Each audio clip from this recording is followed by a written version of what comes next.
Simon & Schuster Audio presents Mood Machine, The Rise of Spotify and the Costs of the Perfect Playlist by Liz Pelly. Read by Liz Pelly. Introduction. In the mid-2010s, I had been working as a freelance music journalist for about a decade, and like many other freelance music journalists, I of course had other jobs. One of them was at a DIY music venue in Brooklyn. If there was an indie rock or post-punk band playing in town at the time, I probably saw them, talked to them across the bar, or handed them an envelope of cash at the end of the night. As soon as I became interested in writing my first article about Spotify, the floodgates opened. All I had to do was bring up the topic of music streaming, and everyone from entrepreneurial label owners to anti-industry punks had an opinion, some intel, or a story tip. In the summer of 2016, a friend who worked in the music industry suggested that I investigate how the major labels were influencing Spotify playlists. A musician I knew from the venue linked me with my first source.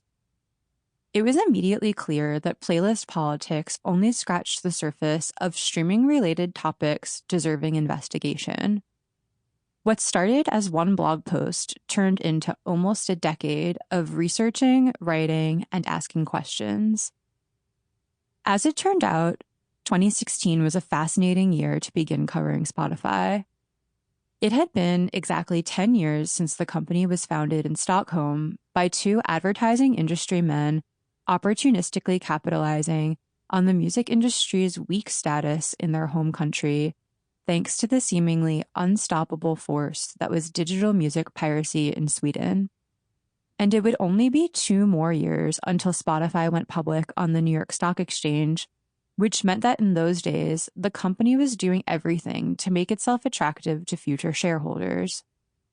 Everything was about shifting to profitability, a former employee told me. Everything was about a good IPO and good shareholder value.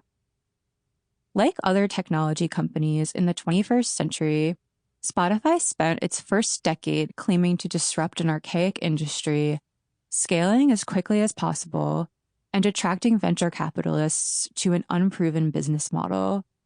But the product itself, stream all the world's music for $9.99 per month or for free with ads, was not turning a profit, which investors would soon demand.